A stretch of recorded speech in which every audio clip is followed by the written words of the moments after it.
Hello folks, just a follow-up on another camera video that I posted a while back. We're going to look through this bit of kit that I have. These are the cameras that I used growing up doing 35mm photography back in high school, actually developing my own films and enlargements in a dark room there, black and white mainly. But let's have a look at the cameras I used, and I'll post some photos that I've done as well with these. So you can see exactly what came out of this camera, because I actually took a lot of pictures with this. So let's see, what do we have here? Anyone out there who knows their Russian, that says Zenit. And here it is in English, Zenit. And this is a Zenit camera. Okay, it says right there, Zenit. And it is similar to a Pentax SLR body. It takes Pentax screw mount lenses, and I'm gonna just leave that there for a moment. You can see that looks like a proper good old sturdy camera. And not only do I have one of them, but if I look in this box here, let's get out some of the lenses I picked up for this baby here. I got a whole bunch I'll go through with you. But we have another Zenit, the Zenit E. So it turns out that this is the actual body that I used more originally, but it's taken a beating. You can see the little arm here broke off compared to this one here, which still has it right there. But we'll go through this camera as well. I don't know why I put tape here, to be honest. Maybe because it was touching or rubbing something. So there's the other body I have, also the Zenit, and we'll look through both of those and see the difference. And what else do I have in here? I have a flash. This is a flash, plugs into the wall or batteries if needed. And it still works after all these years. I'm gonna test it out for you and you'll see. I have zapped myself with this thing a few times. Unfortunately, the cable that runs this thing is a little bit of a shocker, literally. And you get a nice jolt of electricity, but hopefully I won't zap myself in the video. And there's another adapter lens here that I've used for various things. Now, because it's through the lens, I can point my phone through this thing and you can have a look at what I see. And that's basically all that's in here. I've got a roll of film, which I have no idea. It looks like it's been used. I have no idea what's on this. Might be worth developing it, but you can tell it's been used because this end is curled. So it'd be interesting to find out, do I risk putting this through and then making a follow-up video? I honestly have not seen this thing for about 20 years, so I have no idea what's on this. Maybe if enough people watch this video, I'll send this off for processing and take a shot and see what's there. I don't know. That's a surprise. I actually didn't realize I had it. And yeah, that's basically it. There's nothing in here. And I have another box over here with more lens goodness. So we're gonna have a look at that too. So this is my camera kit. A lot of gear here that I'll show you what I've been able to achieve with it. And I'm gonna just break up the video into a few segments. So I'll clear the table here and we'll focus on one of these cameras or maybe both bodies and just review how to take actual pictures with these things. Okay, so here we go. Okay. So these are the two bodies, Zenit and Zenit E. This would be the newer one. This is the older one and my original that I've used and abused. At the moment, it's not working. If I do that and I try to take a picture, you can see it's not really doing anything. I can open it up. There's a little tab here. You can see you can advance the film. The shutter went across there, the fabric shutter, and then you'll see it kind of does like a bit of a half step there, and you have to turn this thing to take the picture. It's not firing, so something's up with it. Okay, that's the curtain basically. Okay, See, it's getting stuck.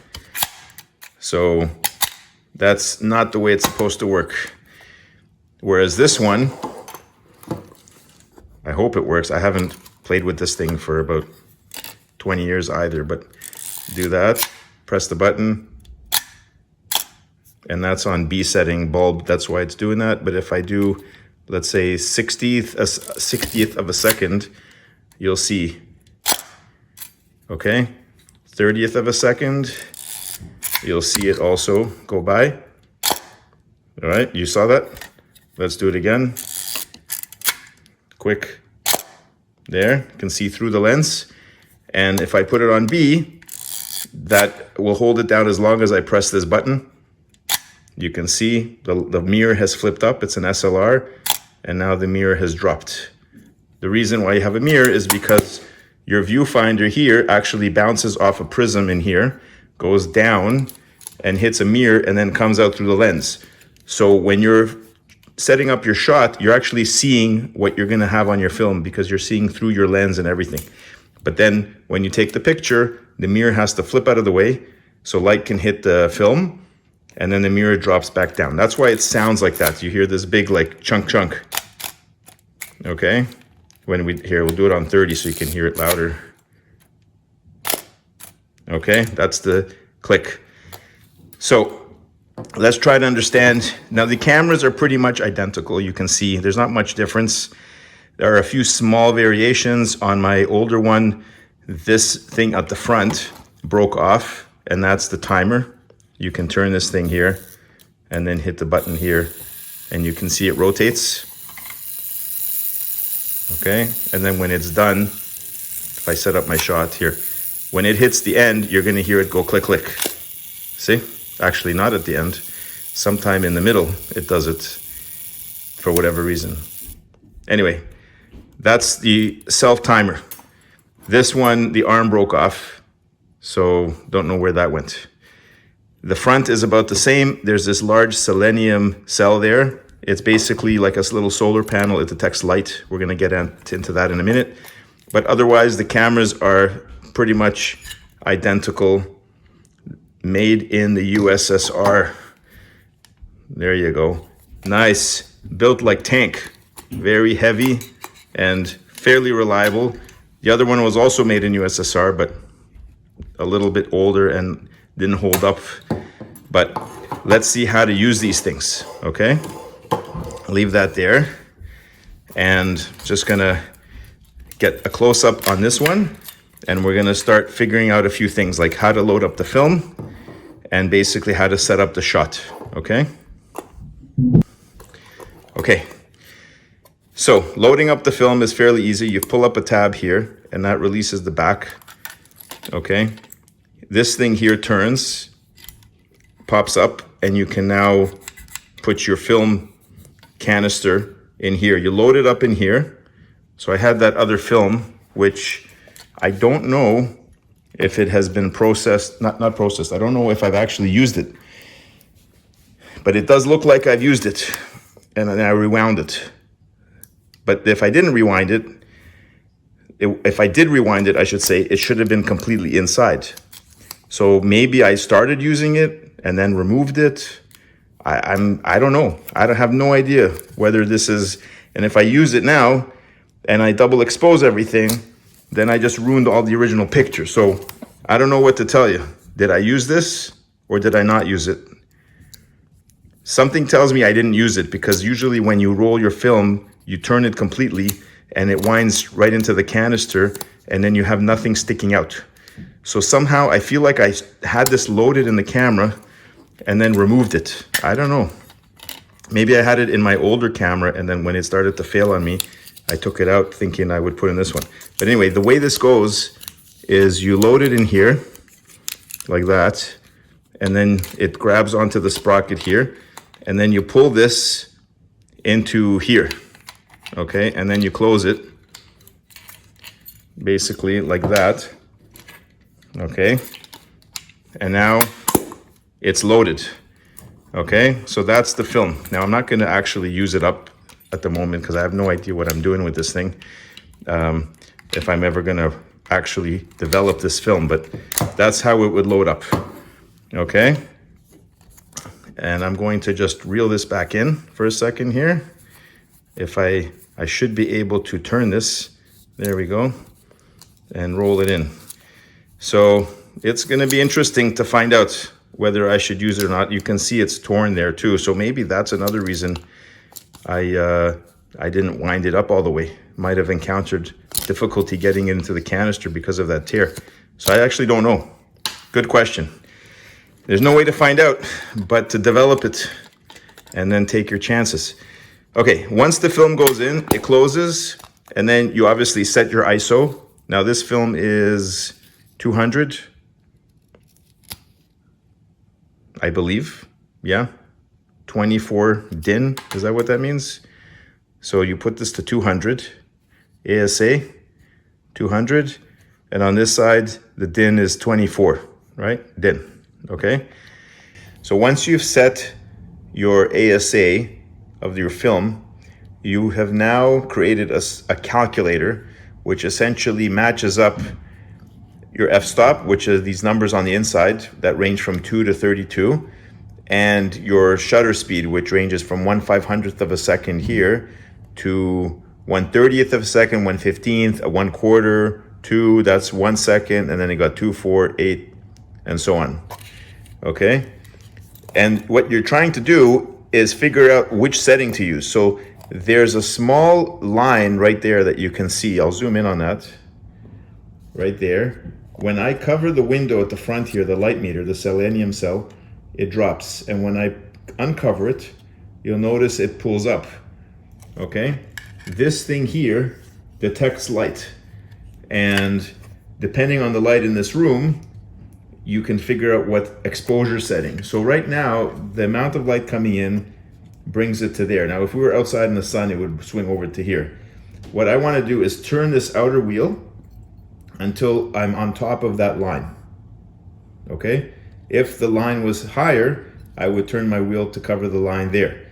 But in this room, it's here, which means that at this point, if I was to take pictures in this room, using this particular film that's set to 200 here, I could get a good exposure using an f-stop of 2 and a shutter of about 1/500, or say a 2.8 f-stop with about 250, an f-stop of 4 with 125, 125th of a second, right?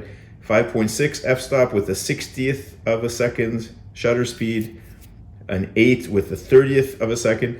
You'll notice as we make our f-stop bigger, which means the aperture gets smaller, the hole gets smaller and smaller and smaller, less light is getting into the camera, and therefore our shutter has to go slower. So we have to open it up for longer. So instead of 1/500th of a second here, if we start closing up our aperture, we're gonna end up having to extend our time. So it's gonna be smaller numbers here, which means more opening. So like for longer time. So 1/30th of a second is twice as more open time than 1/60th, and so on. So let's zoom out here for a second and figure this out. So we have our lens. This is a 28 millimeter. So it's basically a wide angle. I'm gonna have to see, that's looking through the lens there. You can see it's quite wide. And I wanna, let's say, do this at 2, aperture 2, 1/500th. So I'll set this to 500. So it lifts up and twists over to 5. Now that little pin in there shouldn't move around like that. So that's an issue. I have to tighten that down. This I then set to, I can't go any lower than 2.8. So I'm gonna be stuck with 250 with this particular lens. So I go, there's 250. Okay, wind it up and I take the shot. Okay, and here we go. There, I just took the picture, and if I wanted, let's say, to use an f-stop of 8, I could bring this to 8, and this thing, I would be able to, I have to go to 30, and again, that thing shouldn't be turning around in there, so it's a problem. I have to fix that. This would be a 30th, so at 8, okay? And you can see that my, I have to focus a little bit here. And there we go. See, something's wrong with this thing. It's moving around. So it thinks it's set to B. Yeah, I have to fix it. Anyway, so that's the way that works. Now, this particular lens, I believe it has a pin. Yeah, it has a pin. So what happens with this lens and this body is that you can focus while your aperture is completely open. But then when you actually take the picture, you see that thing is moving back and forth. What that does is it presses this button here. Let's do that. Okay, it presses this button here and it closes the aperture just when you take the picture. So you can focus and do all your setup with it open, which helps you get a good idea of what you're doing. And then just when you're about to take the shot, it presses in, closes the f-stop, and just for the picture. But you can set it to automatic or manual. That's what this thing does here. Okay, lens made in Japan. Okay, that's a Samigon auto wide. And these are screw mount lenses. Just Pentax, old traditional Pentax screw mount. And that just slides on like this. And there you go. Now, not all lenses have that, and not all bodies have that. For example, this body, if I take this lens off, doesn't have that. You see, when you press the shutter, there's nothing kicking in and out here, which means that if I put a lens on here with that button that opens and closes the aperture automatically, it wouldn't work anyway. This particular lens doesn't even have the button, so that's why it's fine using it on this body. But if I wanted that feature, I would have to use this guy here. Just have to work on a few fixes for this body, although there's a lot less wrong with this one than this guy here. And it has a few more features. Okay, that's basically the entire setup. So this is just a light meter calculator. Tells you what settings to use for f-stop versus shutter speed for particular light level that you read and set here.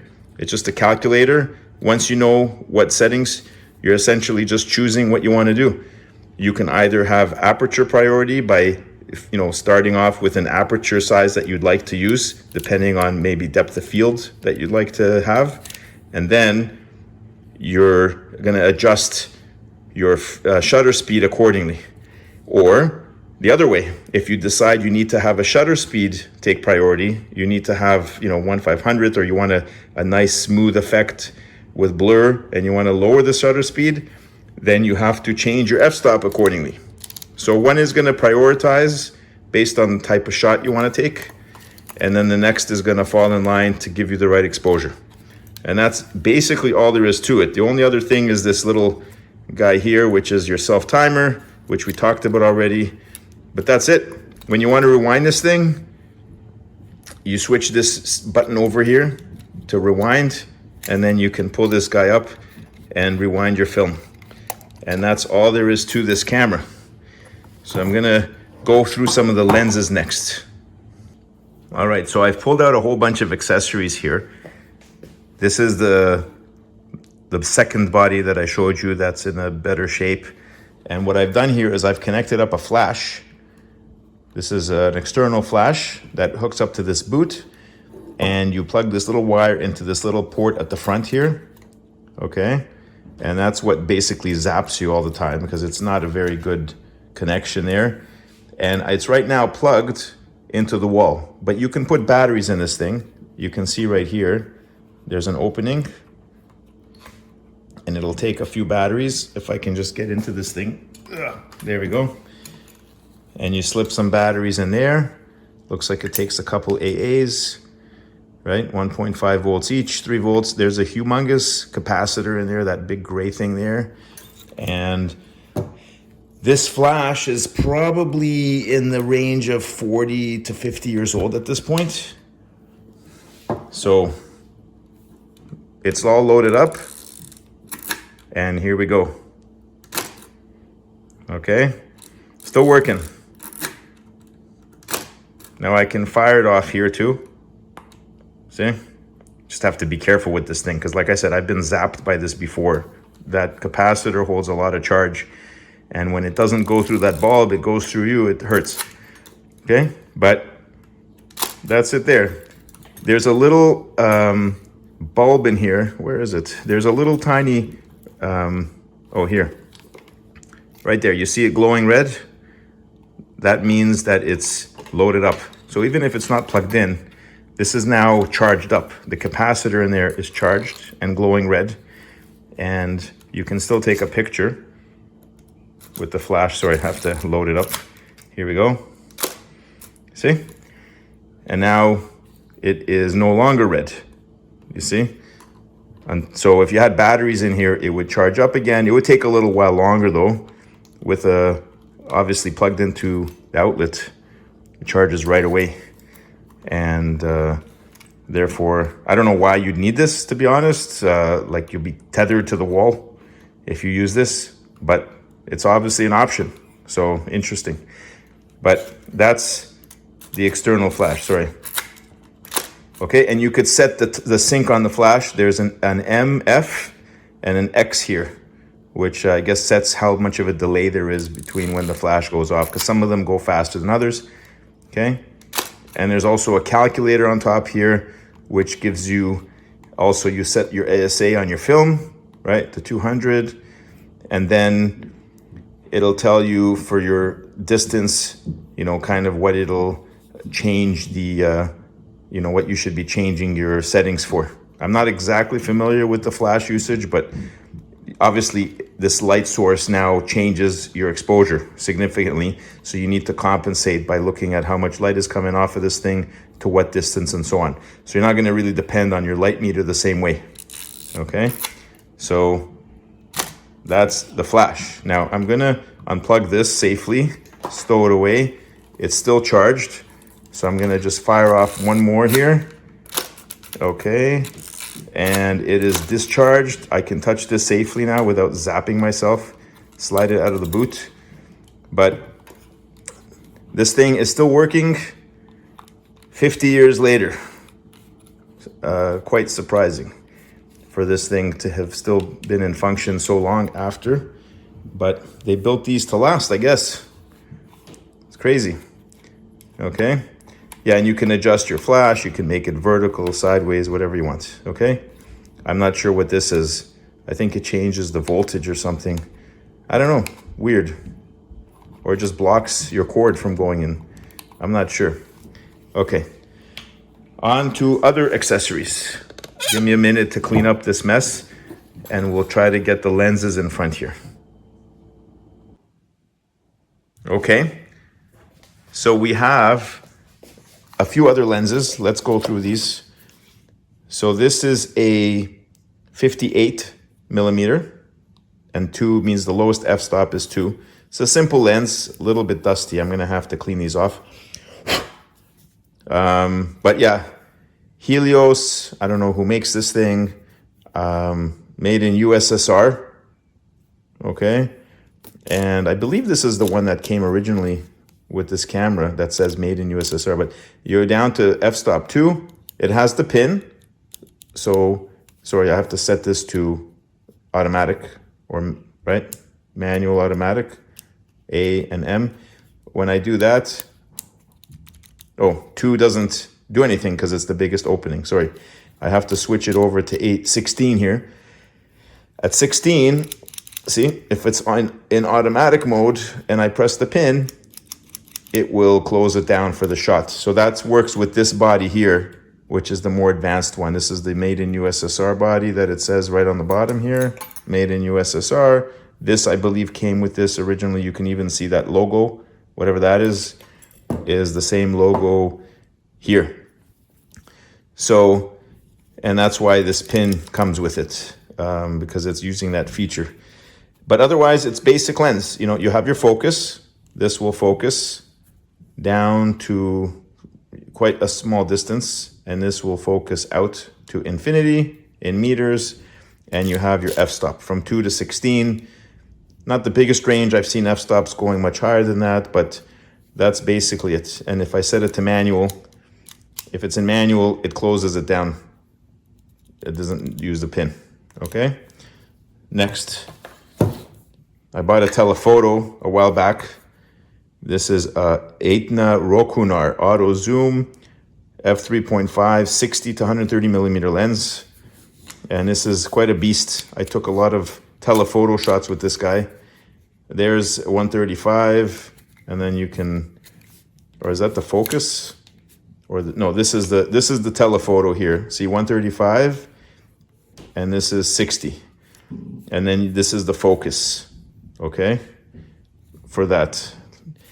And you've got, again, automatic and manual because it has the button on the end here.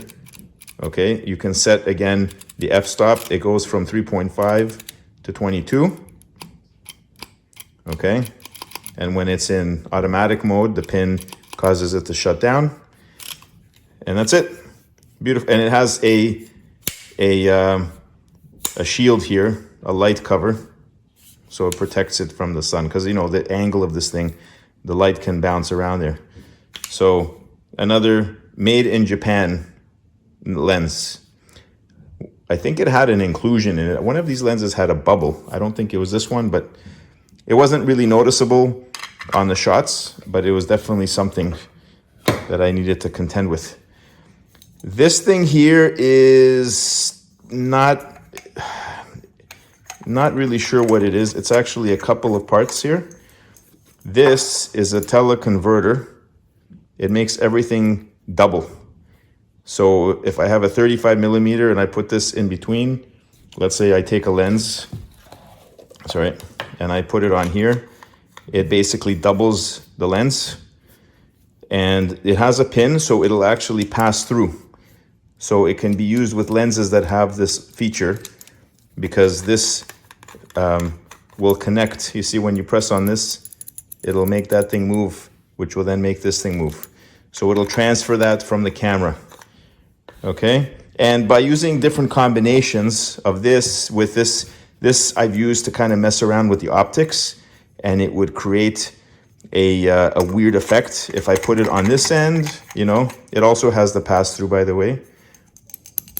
See, and I've used it on the other end like this, and it would do some weird thing too. So you can play around with the optics and get all sorts of weird macro effects and all sorts of strange stuff. See, that passes through as well a bit.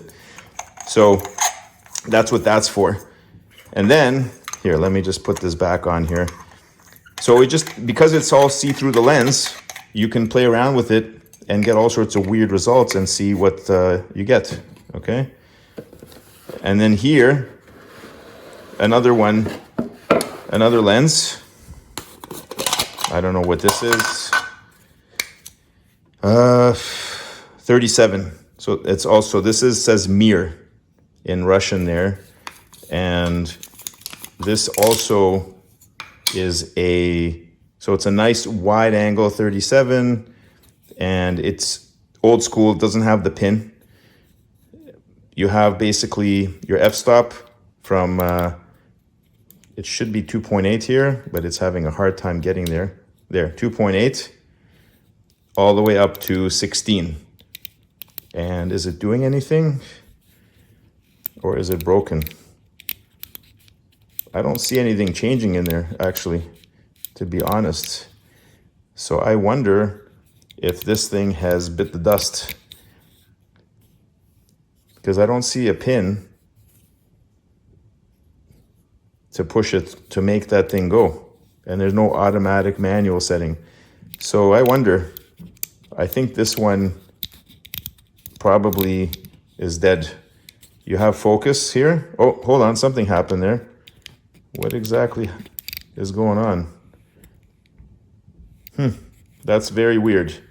It seems like this here is affecting the f-stop,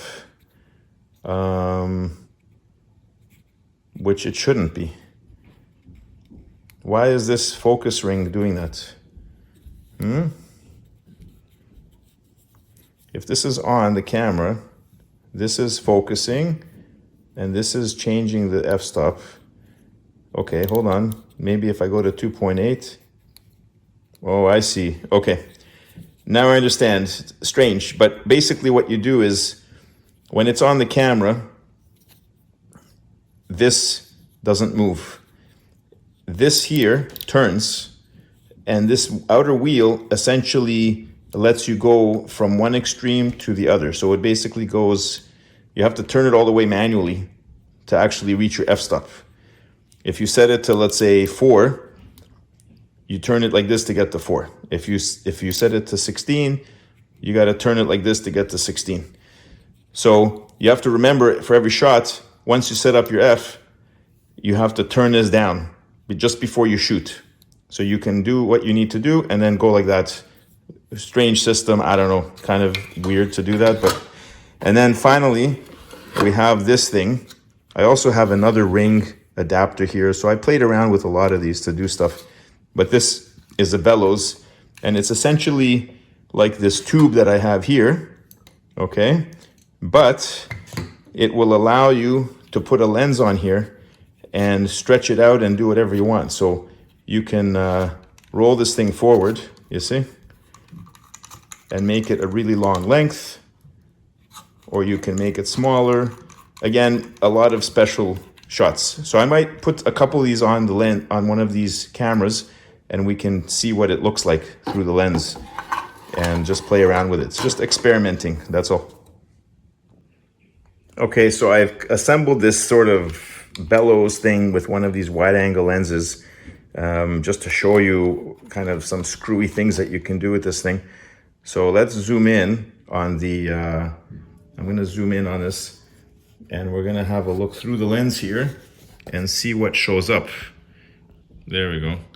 Okay, so you can see right now, because of the way this is set up, look how close you're getting. You can see my arm there, and you can see it has a very poor depth of field, but you can see individual hairs close up. And there's my watch. There's the watch. See how close it gets? So you can do some interesting macro photography with this thing. Come on. Get the watch going here again. Okay, now obviously it's going to look better without all this trying to see through the phone here. But that was the reason I was using these things, because you could kind of combine and mix a whole bunch of stuff together, just offsetting the rings by different amounts and stacking lenses. You can get some very strange optical effects. That was the reason for it. Here's my telephoto stuck here on this one. And let's see if we can see anything through here. All right.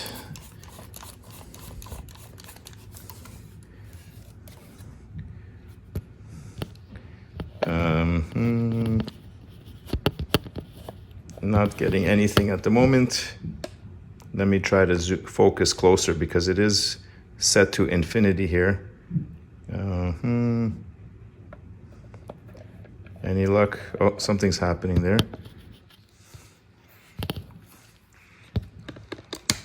We'll try to go further over. So this is, I think, set to 60. And there, that's the zoom, you see? I can zoom in. Anyway, it's hard to tell. Plus this thing is sideways because I can't turn the frame with my phone in the way here. Sorry, I can't hold it properly. But the other thing you can do is I would take this outside part off and leave that stack there. Okay, so with this gone, okay, I can always put it back, and I could take this lens and put it on here and also get, you know, some close-up, a little bit of a close-up macro effect going here. So they would be able to get close. Not sure if it works right now. Try again.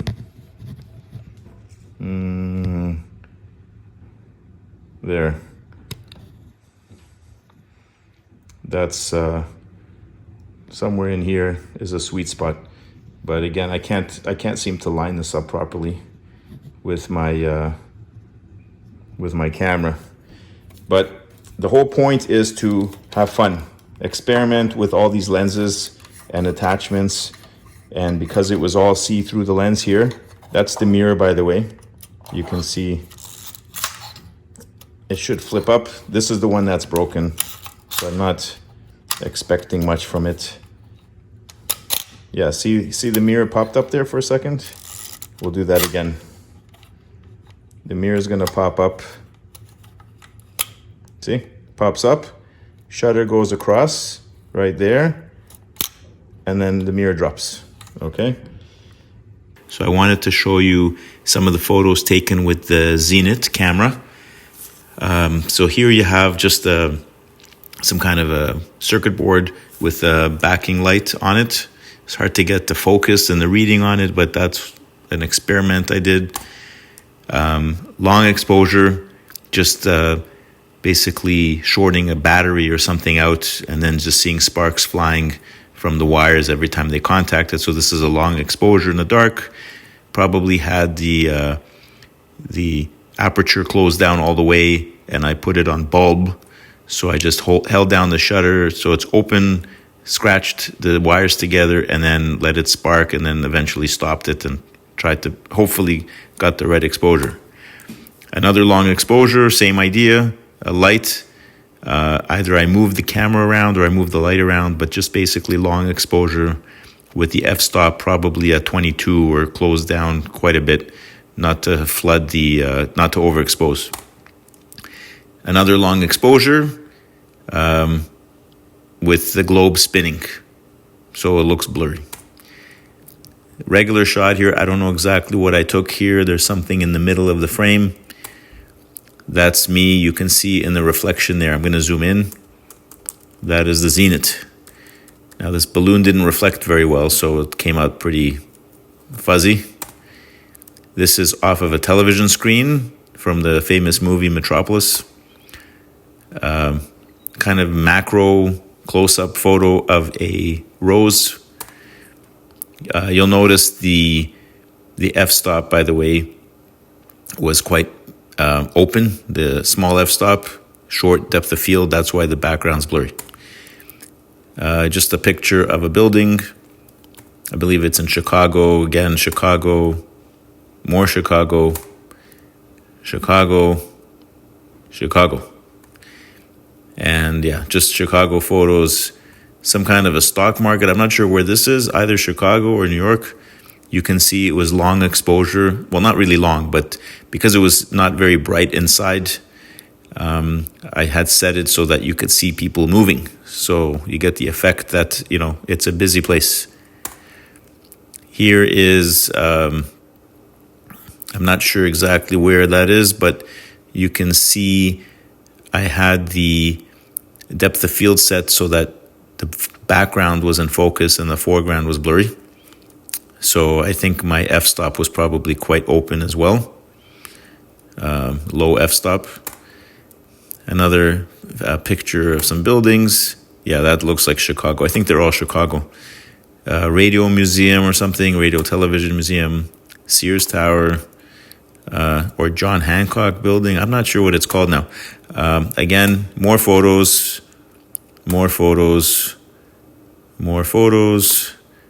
all with the Zenith.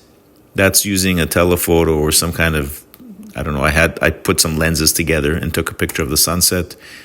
Another one, again, using some kind of a weird lens combination. I came up with this fisheye look. Picture of a rose. Another one. Now these are my photos scanned on a not very good scanner, so keep in mind the originals look a little bit better than this. So you're looking at a scan of a print on a pretty crappy scanner from about 15, 20 years ago. I do have the original prints sitting around somewhere, and probably the negatives too, but I can't be bothered to scan or transfer them anymore. So this is what we got. Another, just a small rock, actually about the size of a brick, but with the macro lens, and because of that, making it look larger than it should be, because some of it is blurry. yeah, once again, depth of field was set to be very small. So all I had in focus was the grass, nothing in the background. Some clouds. That's me taking a picture in the mirror of the car. And you can see if I zoom in here, that's the zenith right there. Sunset, somewhere, probably Florida. A feeding frenzy, some fish. And again, close up is not, more focused. The background's blurry. Cat. This was in caverns, I believe, somewhere in Pennsylvania. This was a tough shot to do because I had to basically guess the lighting in here. I had no way to know what the light was. I had only the light meter on the camera itself as a guide, and it was basically completely down to 0. So I was just kind of guessing here. There's another shot. So, just set it to very long exposure and prayed. And there's some more cavern shots. And there. So I was happy they turned out. I was actually quite surprised. I'm not sure if I'm using a macro type combination effect here or just, anyway, the depth of field is very small. One of the lenses with some weird fisheye look. Florida. These are the Florida Keys, the highway. Florida, more Florida. Another, either it's a zoom shot or I'm not sure exactly, but you can see again the depth of field is very small. Only that goose seems to be in focus. The foreground is blurry, the background is blurry. Could use some enhancement, maybe highlight it a bit, maybe the colors are a bit washed out.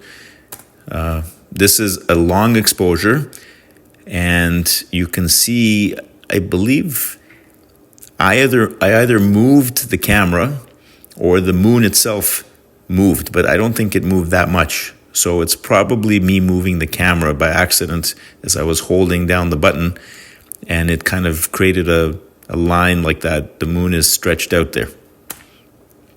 This is a long exposure. I put it on bulb, basically, which meant I just hold down the shutter. It opened up, and then I wrote my name out with an LED and just guessed where I was moving my light.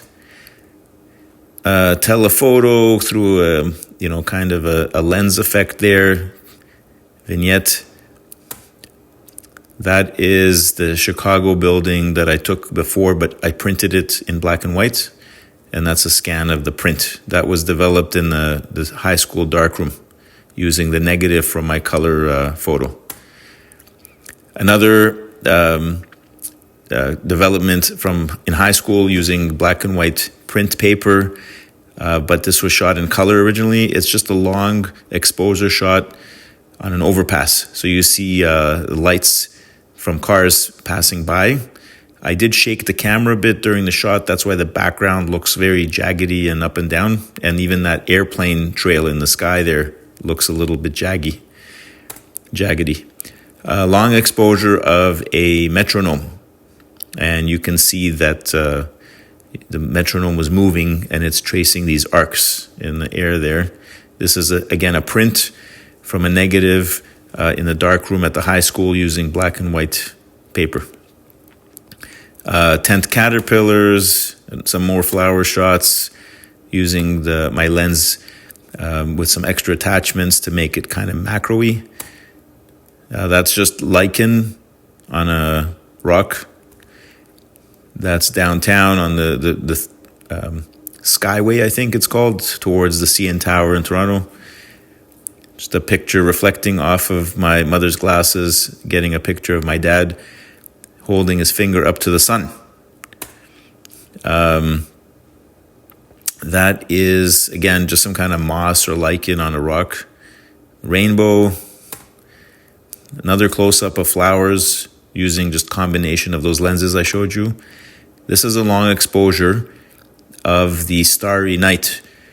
Now, you can tell exactly how long it was because you can measure the length of the arc. A full circle is 24 hours, so this must have been like 2 or 3 hours worth at least, maybe more. I basically put the camera up on a car, pressed down the bulb and locked it in place and left. And I came back a few hours later and I disengaged the shutter. Basically, it closed up again, and that's what I got. And obviously, I had the f-stop closed down as much as I possibly could so I wouldn't overexpose. This is, I believe, a telephoto airplane through the clouds. Nice big icicle. Another close-up macro, very small depth of field, just the flower in focus. Same thing here. Again, macro, more macro stuff using the combination of lenses I showed you. This is a long exposure. You can see the trails of car lights, red cars going away from us. That's the tail lights, and the white lights going towards you. Just a regular shot. This wasn't macro necessarily, but depth of field was very small. Only the foreground seems to be in focus. Same goes here, flower shot. Again, more flowers, depth of field is very small. Same thing here with the rose. Now it looks very red. I don't know what happened here, if it was the chemistry of the film or the lighting or the development, or even the scanner, but it printed out really red. Some autumn shots here. Another macro of a flower. This is the same thing with the redness. I don't know what happened with the film here. Why it became so red. This is just autumn forest. Depth of field is not huge. You can see the focus is on the background. The foreground is blurry. There's something in the foreground completely blurry. Some kind of bark structure, more bark, small depth of field, background blurry. Same thing here, macro. I just designed this myself. I put a few leaves down and around a oil slick that I saw on the pavements. So I thought it looked interesting if I did that. Another macro shot of a flower. Just, I don't know what this is. Some kind of a plant, a spruce tree. I'm not sure. More macro shots. Again, macro with a little ladybug or some kind of a beetle bug of some kind. And there we are back to the beginning. So those are all taken with the Zenit using a combination of those lenses that I showed you, and just combining them in various ways can turn some of those regular lenses into macro by moving it. And then that affects the focal length. Anyway, that's basically it for a bunch of old camera gear. And just want to thank you for watching this stuff. If you're also a photographer, let me know what you think of all this stuff. Hopefully I can get one of these cameras in better working shape and maybe one day get back into 35mm photography, although it can be a bit expensive playing around with this stuff because everything costs a fortune these days. But if you have dabbled in 35mm recently, let us know in the comments what you think. You know, is it worthwhile endeavor, or is it better just sticking to digital at this point? Let me know. Please leave it in the comments. Thanks for watching. Bye for now.